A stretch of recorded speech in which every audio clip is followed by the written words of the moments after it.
We've used events quite a bit so far in this course, and we're just going to look at them in a bit more detail in this lesson. And we're also going to look at the event object, which is available inside all of these event listeners. So we're just starting off here with some basic styles. We have something for a yellow border, something for a green border, and a red border as well. And then inside our markup here, we have our container div again, which has two bird images. And then we also have a simple form in there as well. So we can go down to our JavaScript now, and I'm just going to uncomment this first one. And basically the way I'm going to show you guys how these events work is just by showing some examples. And I think it will be, pretty clear how they work and also how the event object works. So in this first one, we're selecting all of the images, and I'm using .mouseEnter. And .mouseEnter is an event that will fire as soon as our mouse moves into an element. So whether it's a div or an image, this event is going to fire once a mouse enters it, and it's going to leave with this one down here, which is .mouseleave.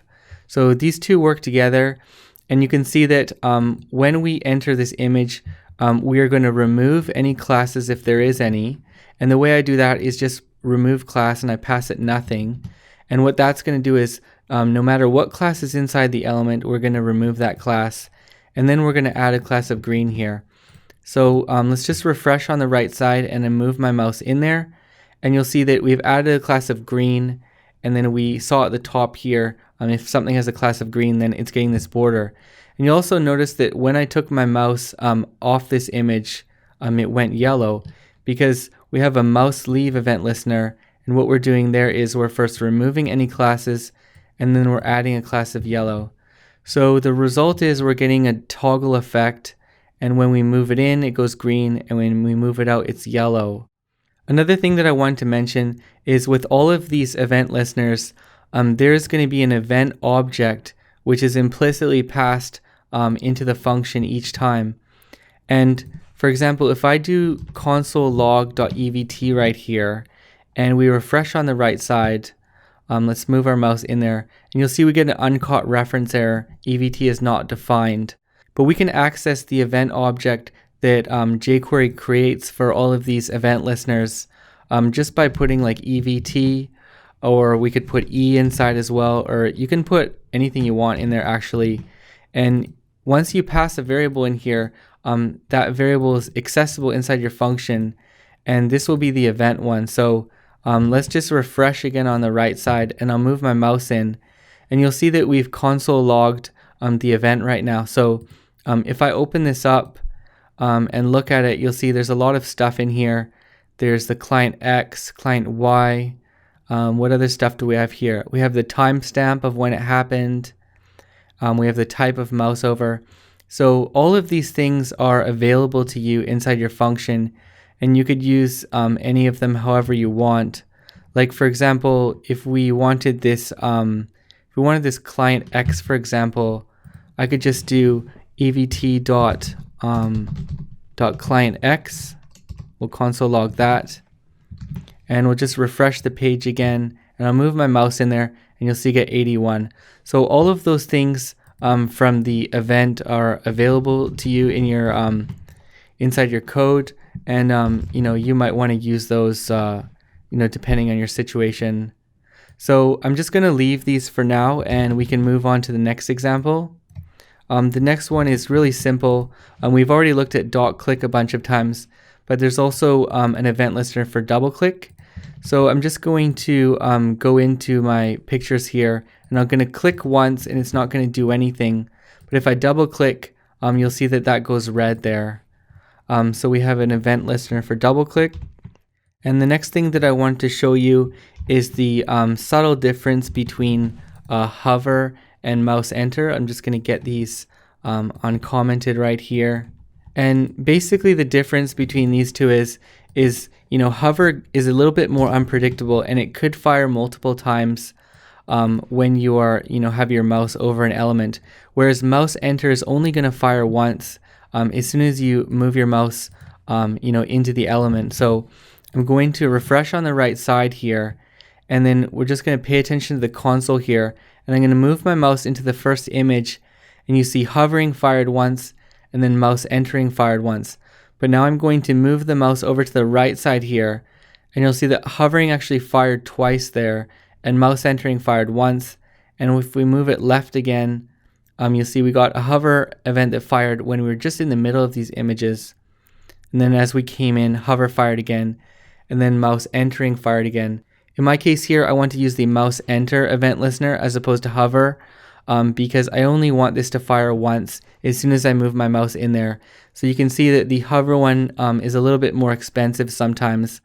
So unless you have a good reason for using the hover instead of mouse enter, I think it's better to most of the time go with the mouse enter one, which is only going to fire once for you. So I'm going to comment these out now, and let's go on to our form example here. And we have a really simple example of form validation here. I'm just going to refresh on the right side. So we also have a submit event listener, and this event is fired when a form is submitted. And the way this works is what we select on the left side, no matter if you use an ID here, or if you use form, or whatever you want to put in for your selector, we must be selecting the form element on the left side. And then we use .submit, and then we're going to have an event listener for when this form is submitted. And you usually want to pass like EVT, or you want to pass E in here. We could just put E, and then instead of EVT prevent default, we can just use E there. That's going to do the same thing. But what we're saying is here is if the first name right here, which is this input here, if this input's value is empty, okay, which is going to return false. An empty string in JavaScript always equals false. So if it's not false, then it's true, and then we can do this stuff, we can do this validation right here. So if nothing was passed in here, the first thing we're going to do is going to do e.prevent default. And what this is going to do is it's going to stop the form from being submitted. So in usual JavaScript, you would just do return false, but in jQuery, you can use event.prevent default, which is going to stop that form from being submitted.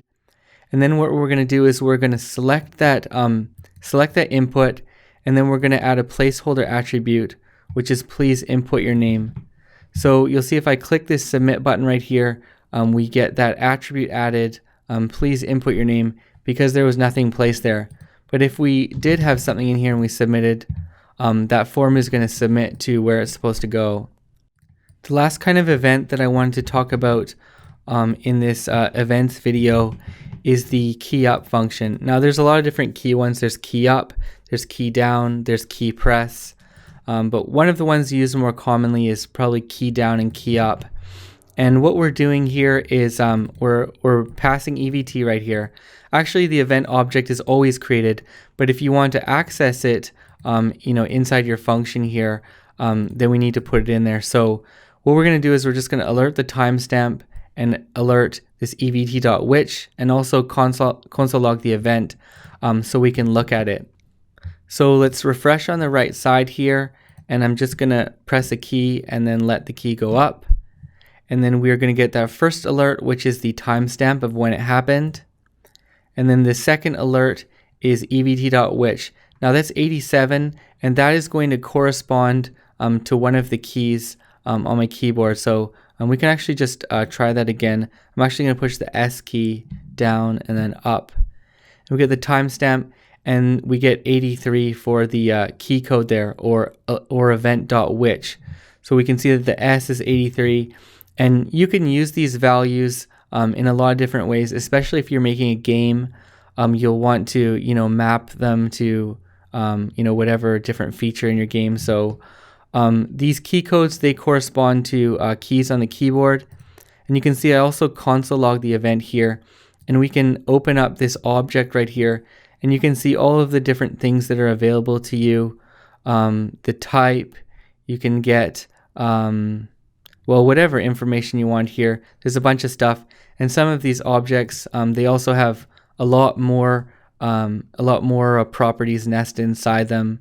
So you can open those up and access whatever ones you want, just using the dot syntax inside your function.